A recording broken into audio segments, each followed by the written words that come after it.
എവിടെയോ എന്തോ തകരാറുണ്ട്. നീ പറയുന്ന ശങ്കുനായരും എന്നെ കത്തയച്ച് വരുത്തിയതാന്ന്. അങ്ങനെ അയാൾ കത്തയച്ചിട്ടുണ്ടെങ്കിൽ അയാൾ ഇങ്ങനെ വേറൊരുത്തനോട് അഡ്വാൻസ് വാങ്ങാ? എനിക്ക് ക്ലെയിം ഉള്ളതല്ലേ ഗഫൂർക്ക? എന്തുള്ളത്? ക്ലെയിം എന്ന് വെച്ചാൽ 4 കൊല്ലം മുമ്പ് യശോദ ടീച്ചറിന്റെ പ്രസവത്തിന്റെയും തുടർന്നുണ്ടായ രോഗത്തിന്റെയും സമയത്ത് 4 മാസം ഞാനിവിടെ പഠിപ്പിച്ചല്ലേ. ഞാൻ ജോലി വേണ്ടാന്ന് പറഞ്ഞാലേ മറ്റൊരാളെ ഈ ഒഴിവിലേക്ക് ചേർക്കാൻ പറ്റൂ. അതാണ് നിയമം, അതാണ് ക്ലെയിം. അതൊന്നും എനിക്കറിഞ്ഞൂടാ. കുറുവാഞ്ചേരിക്കാരൻ എന്തോ ഒരു പേര്, എന്തോ ഒരു പേര്, എലിവാണം വിട്ട പോലെ സൈക്കിളിൽ അങ്ങോട്ടും ഇങ്ങോട്ടും ഓടുന്നുണ്ടായിരുന്നു.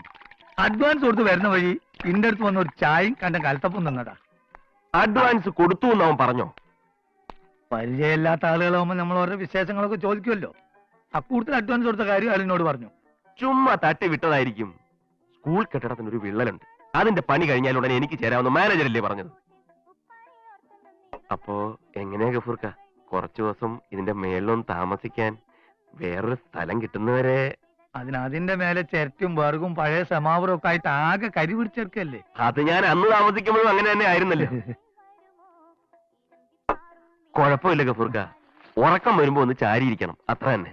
അല്ല, അതിപ്പം ആ മാത്തുക്കുട്ടി ഒന്ന് കച്ചറ ഉണ്ടാക്കുമെന്ന് എന്റെ പേടി. അങ്ങനെ ഉണ്ടാവോ? ഏയ്, അങ്ങനെ ഉണ്ടാവില്ല.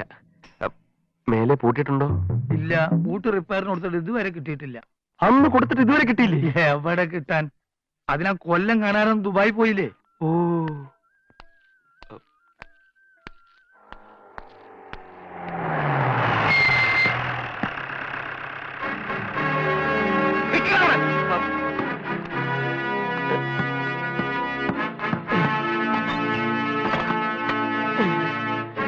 ഒറ്റ ചവിട്ടിന് വാഴനെ വിളിക്കും. പക്ഷെ ആ വാഴന്റെ തന്തയിറങ്ങിയല്ല, അവരുടെ മര്യാദയ്ക്ക് താഴോട്ടിറങ്ങി വരാ. പാത്തുക്കുട്ടി, ഞാനൊരു സ്കൂൾ അധ്യാപകനാണ്. എന്ന് വെച്ചാ കുട്ടികളെ പാഠം പഠിപ്പിക്കുന്നവൻ അല്ലേ? അങ്ങനെയുള്ള നിന്നെ ഞാൻ പാഠം പഠിപ്പിക്കണം. വിട്ടുകള മാത്തുക്കുട്ടി, അയാളൊരു പാവല്ലേ. ഗഫൂർ വക്കാലത്തിന് വരണ്ട, എന്നെ ചട്ടുകാരനാക്കി ഇവനെ വെറുതെ വിടില്ല. ഇറങ്ങി വേണം. മാത്തുക്കുട്ടി ഒന്നും ഓർക്കണം, ഞാനല്ല മാത്തുക്കുട്ടിയുടെ കാലൊടിച്ചത്. ആനി ടീച്ചറുടെ ഭർത്താവ് പട്ടാളക്കാരൻ ക്ലീറ്റസാ. അതേടാ, ഞാനും ആനി ടീച്ചറും തമ്മിൽ എന്താ ബന്ധമുണ്ടെന്ന് പറഞ്ഞ് നീ പട്ടാളക്കാരന് കത്തെഴുതിയില്ലടാ. ബന്ധമുണ്ടെന്ന് ഞാൻ എഴുതിയില്ല, ഭാര്യയെ ഒന്ന് ശ്രദ്ധിക്കണമെന്ന് എഴുതി. കാരണം എന്താ, ഒരു അധ്യാപികയുടെ മാന്യതയ്ക്ക് കറ പറ്റരുതെന്ന് ഞാൻ ആഗ്രഹിച്ചു. ആ കറ തുറക്കുന്ന ജോലി ആരാണ് നിന്നെ ഏൽപ്പിച്ചത്? അന്ന് ഞാനൊരു സന്മാർഗവാദിയായിരുന്നു മാത്തുക്കുട്ടി. നന്മയുള്ള ഒരു സമൂഹമായിരുന്നു എന്റെ സങ്കല്പം. പക്ഷെ ഇപ്പൊ എനിക്ക് മനസ്സിലായി, ഞാനൊരാൾ വിചാരിച്ചാലൊന്നും നാട് നന്നാവില്ലെന്ന്. എന്റെ കാലൊടിഞ്ഞതിന് ശേഷം അല്ലടാ. ആ കാല് നമുക്ക് ചികിത്സിച്ച് നേരെയാക്കാം മാത്തുക്കുട്ടി.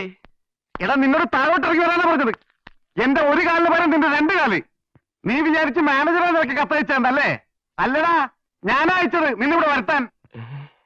എന്റെ കാല് തല്ലോടിച്ചപ്പോ സന്തോഷിച്ച് രസിച്ച ഈ നാട്ടുകാരുടെ മുമ്പിൽ വെച്ച് നിന്നോട് പകരം വീട്ടാൻ. I am very sorry Mathukutty. ഇറങ്ങി വാടാ റാസ്കൽ. മാത്തുക്കുട്ടി, വധഭീഷണി ഉണ്ടെന്ന് ഞാൻ പോലീസ് സ്റ്റേഷനിൽ ഒരു കംപ്ലൈന്റ് കൊടുത്തിട്ടുണ്ട്. എന്നെ ഉപദ്രവിച്ച മാത്തുക്കുട്ടി വെറുതെ കേസിൽ കുടുങ്ങും. ഈ തെണ്ടിയോട് തർക്കിച്ചിട്ട് കാര്യമില്ല, വാതിൽ തല്ലിപ്പൊളിക്കാൻ. ഇന്റെ വാതിൽ ഓട്ട് കളിക്കരുത്. താൻ പോണോ? ഗഫൂർക്ക, പോലീസിന് ഫോൺ ചെയ്യ്.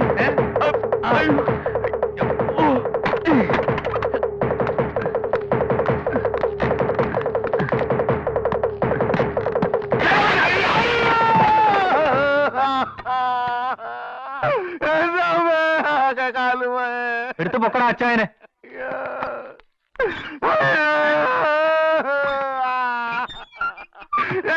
നോക്കി ആശുപത്രിയിലോട്ട് വിട്.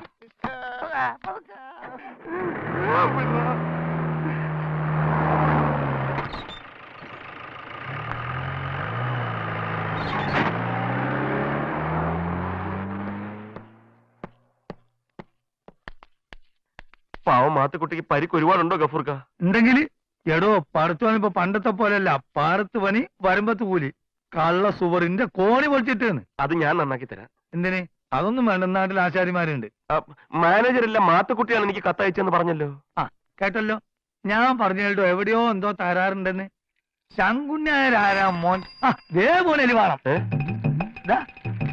ആരാത്? അഡ്വാൻസ് കൊടുത്ത പുള്ളിന്ന്, ആ കുറുവാഞ്ചേരിക്കാരൻ. നായരെ വീട്ടിലേക്കായിരിക്കും. കുറുവാഞ്ചേരി, കുറുവാഞ്ചേരി.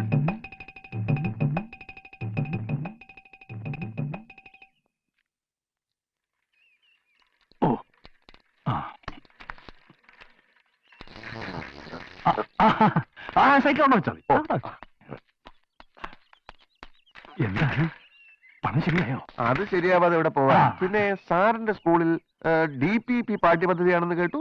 അതുകൊണ്ട് അല്ലെ, അതിനെപ്പറ്റി എനിക്കൊന്നും അറിഞ്ഞൂടാ. അതറിയാതൊന്നുമില്ല. ആ. ഇപ്പൊ ആനയെ പോലെ 4 കാലിൽ നടക്കുക, ആ.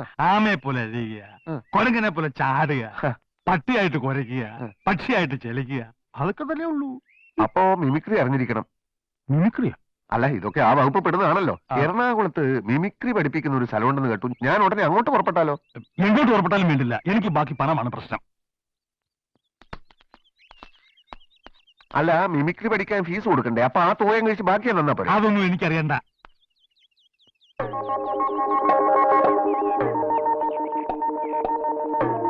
അയ്യോ, ചതിച്ചു. എന്താ സാർ? വാ, വാ.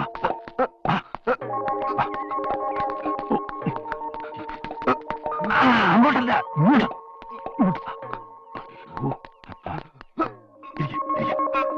ആദായ നികുതി, ഇൻകം ടാക്സ് വരുന്നുണ്ട്. തന്നെ ഇവിടെ കണ്ട അപ്പ അറസ്റ്റ് ചെയ്യും. ഞാൻ വിളിക്കാതെ പുറത്തോട്ട് അറിയരുത്. ആഹാ, മാഷ് ഇതുവരെ പോയില്ലായിരുന്നു. ആളുകളുടെ ഓരോ പറച്ചിൽ കേട്ടിട്ട് ആ. എന്റെ കൈയും കാലും വിറക്കുകയാണ് സാർ. ഇപ്പൊ ഇങ്ങോട്ട് സൈക്കിളിൽ വന്നവൻ ആരാ? സൈക്കിളാ? ഇത് ഞാൻ ഇന്നലെ വാങ്ങിച്ച സൈക്കിളാ. എനിക്ക് ലേശം ഈ നമ്മുടെ മറ്റേ ഈ പ്രമേഹത്തിന്റെ അസ്കതയുണ്ടല്ലോ. അപ്പൊ ഡോക്ടർ പറഞ്ഞു ദിവസവും കുറച്ച് സൈക്കിൾ കിട്ടുന്നത് നല്ലതാണ്. സെക്കൻഡ് ഹാൻഡാ, എന്നാലും 10,000 രൂപയായി. അല്ല, അവൻ വന്ന സൈക്കിളായത്. എവൻ? സാർ ഒരുത്തന്റെ കയ്യിന്ന് 1,00,000 രൂപ അഡ്വാൻസ് വാങ്ങിച്ചെന്ന് ചായക്കടക്കാരൻ ഗഫൂർക്ക പറഞ്ഞു. അത് എല്ലില്ലാത്ത നാക്കല്ലേ, ആർക്ക് എന്താ പറഞ്ഞുകൂടാത്തത്? ഞൊണ്ടിക്കാലം മാത്തുക്കുട്ടി പറഞ്ഞു മാനേജറെ പേര് വെച്ച് അവനാ എനിക്ക് കത്തയച്ചെന്ന്. അവൻ അങ്ങനെ ഒരു കത്തയച്ചത് എന്തിന്? എന്നെ ഇങ്ങോട്ട് വരുത്തി എന്റെ കാല് രണ്ടും തല്ലി ഒടിക്കാൻ. എന്നിട്ട് മാസ്റ്റർ കാലിന് കുഴപ്പമൊന്നും കാണുന്നില്ലല്ലോ. അതിനുള്ള ശ്രമത്തിനിടയിൽ കോണിപ്പടിയിൽ വീണ് മാത്തുക്കുട്ടി ആശുപത്രിയിലായി. കണ്ടോ? നുണ പറയുന്നവനെ ദൈവം അപ്പ ശിക്ഷ കൊടുക്കും. അപ്പൊ സാറ് തന്നെയാണ് എനിക്ക് ഈ കത്ത് എഴുതിയത്? പിന്നല്ലാതെ. പക്ഷേ മാഷേ, കത്തെഴുതിയതിനു ശേഷമാണ് കാര്യങ്ങളുടെ എല്ലാ വശങ്ങളെ പറ്റി ഞാൻ കൂലങ്കഷമായി ചിന്തിച്ചു. സാർ ഈ കൂലങ്കഷം ഒന്ന് നിർത്തുന്നുണ്ടോ? ഈ ക്ഷോഭം ഒന്നിനും ഒരു പരിഹാരമല്ല. മാഷ് വരൂ, നമുക്ക് വിശദമായി സംസാരിക്കാം. വരൂ. താളമുണർന്നു ഹൃദയ കമലം വിടർന്നു കാവ്യമഞ്ജരികൾ കൈകൂപ്പിയുണരും പ്രണയ സ്വപ്നങ്ങൾ വിരിഞ്ഞു അറിയാതെ ആരും.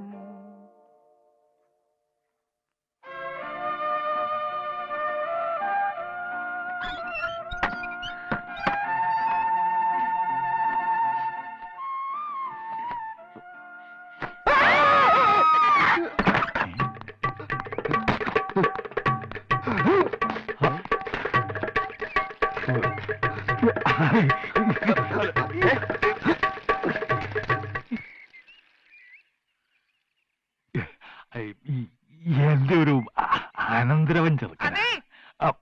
സ്കൂളിൽ ചേരാൻ കാശ് തന്നോനെ നിങ്ങൾ എന്തുദ്ദേശ വീട്ടിനകത്തോട്ട് കയറ്റി വിട്ടത്? പെണ്ണ് കുളിച്ചു വരുമ്പോ എന്നെ കൊണ്ടൊന്നും പറയിക്കണ്ട. സ്കൂളിൽ ഒരു ഒഴിവ് വന്നപ്പോ തൊട്ട് നിങ്ങൾക്ക് മുഴുവൻ പ്രാന്ത. വിശാലം സാറേ, അയ്യോ, അപ്പൊ സാർ എന്നെ ചതിക്കായിരുന്നു. അറിയണോ, ഞാൻ ചതിയനാ. എന്നെ പോലെ കെട്ടുപ്രായം കഴിഞ്ഞ ഒരു മോള് എനിക്കുണ്ടായിരുന്നെങ്കിൽ താൻ ഇങ്ങനെ പറയലായിരുന്നു. തനിക്കറിയാമോ, അവളെ കെട്ടാൻ സ്ത്രീധനം എത്രയാ ഓരോരുത്തന്മാര് ചോദിക്കുന്നതെന്ന്? 5-10 ലക്ഷങ്ങളാ. ഇത്രയും വലിയ തുക ഞാൻ എവിടുന്നുണ്ടാക്കും? പറയണോ, ഞാൻ എവിടുന്നുണ്ടാക്കും? Sir please കരയാതിരിക്കൂ. ഞാൻ കരയാതിരിക്കണമെങ്കിൽ താൻ എന്നോട് കുറച്ചുകൂടെ മനുഷ്യത്വമായിട്ട് പെരുമാറണം. കനാലിന്റെ സൈഡിലുള്ള സാറിന്റെ ആ കവുങ്ങുന്നോട്ടം വിറ്റാൽ 20 ലക്ഷത്തിന് ഒരു മുട്ടും വരില്ലല്ലോ. കവുങ്ങുന്നോട്ടം വിറ്റാ പിന്നെ ഞങ്ങൾ എങ്ങനെയാണ് കഞ്ഞിവെള്ളം കൂടി ജീവിക്കുന്നത്? എന്റെ സാറേ, 20 ലക്ഷത്തിൽ 10 ലക്ഷം സ്ത്രീധനമായിട്ട് കൊടുത്തിട്ട് ബാക്കി 10 ലക്ഷം ബാങ്കിലിട്ടാൽ അതിന്റെ പലിശ കൊണ്ട് കഞ്ഞിവെള്ളമല്ല ദിവസം ബിരിയാണി കഴിക്കാമല്ലോ. എന്റെ മുതുമുത്തച്ഛന്മാരുടെ കാലം തൊട്ടുള്ളതാ കവുങ്ങുന്തോട്ടം. അത് വിൽക്കാൻ എനിക്ക് മനസ്സില്ലെങ്കിലോ? എങ്കിൽ പുഴക്കരയിലുള്ള കുറച്ച് നെൽപ്പാടം വിൽക്കാം. ഓഹോ, എന്റെ സ്വത്തിന്റെ കണക്കൊക്കെ നോക്കി വെച്ച് വന്നിരിക്കുകയാണല്ലേ? എന്നാ ഞാൻ ഇനി തെളിച്ചു പറയാം. 4 ലക്ഷം തന്നാലേ തനിക്ക് സീറ്റുള്ളൂ. അല്ലെങ്കിൽ ആര് 4 ലക്ഷം തരുന്നോ അവന് ഞാൻ സീറ്റ് കൊടുക്കും. അങ്ങനെ കൊടുക്കാനൊക്കെ അല്ല, എനിക്ക് ക്ലെയിമുള്ള സ്ഥിതിക്ക് ഞാൻ കോടതി പോയാ. ഓ, കോടതി ഇയാളുടെ തറവാട്ട് വകയല്ലേ. ഒന്ന് പോടൂ. ചങ്കുണ്ണിമാരെ വരട്ടാൻ നോക്കണ്ട. ആ